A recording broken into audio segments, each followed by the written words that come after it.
Last week, I did a deep dive into the Baker Mayfield situation. And while contentious, there are plenty of reasons to believe the QB will be in town beyond this season. As for Vita Vea, it's a totally different conversation. Jason Licht spoke about where things stand between the Bucs and one of the most important players on this defense. We've been engaged with his agent recently. I don't know how it's going to end, but we've been engaged, and that's at least some progress, yeah. Now, I have sat through plenty of John Cooper press conferences with the Lightning to understand the importance of using certain words. Saying you don't plan to trade someone is far different than saying you will not trade someone. Jason Licht was also asked if he has fielded any calls surrounding Vita and had this response. So this time of year, we get calls, not just me, but my staff, on lots of players. Without getting specific, yeah, there's a lot of teams. You know, we do the same thing with other teams. Jason went on for another 12 seconds. I know he's trying to minimize his answer, but he never says no. Adam Schefter and Jeremy Fowler are two tapped-in reporters at ESPN. Locally, we know the kind of work that Rick Stroud does at the Tampa Bay Times. All three of them continue to nudge the discussion towards a trade. Now, yes, this could be his agent working overtime, but we cannot discount the sentiment either.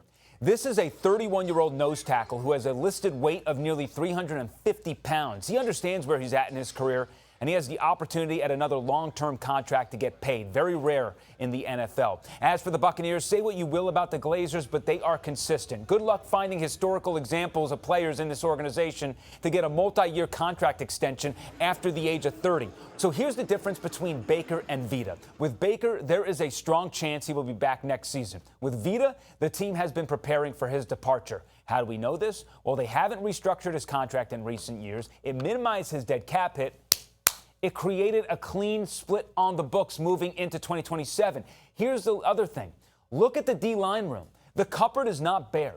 If Vita played out this season, the squad would likely carry 7 defensive linemen on the 53-man roster. You do not see many teams hunt with 7 at this position unless they're willing to cut one of the guys you see on this list. Adam Schefter has said this could be a Khalil Mack or Micah Parsons situation, but comparing those deals to Vita is disingenuous. That return was 2 first-rounders and something else. From sources I trust, the going rate for Vita right now is a 3rd-round pick. The acquiring team must figure out a long-term extension with him as well. If a franchise out there wants to offer a second or better for Vita, I think the Bucs would certainly consider that. So big picture, Vita has very little leverage.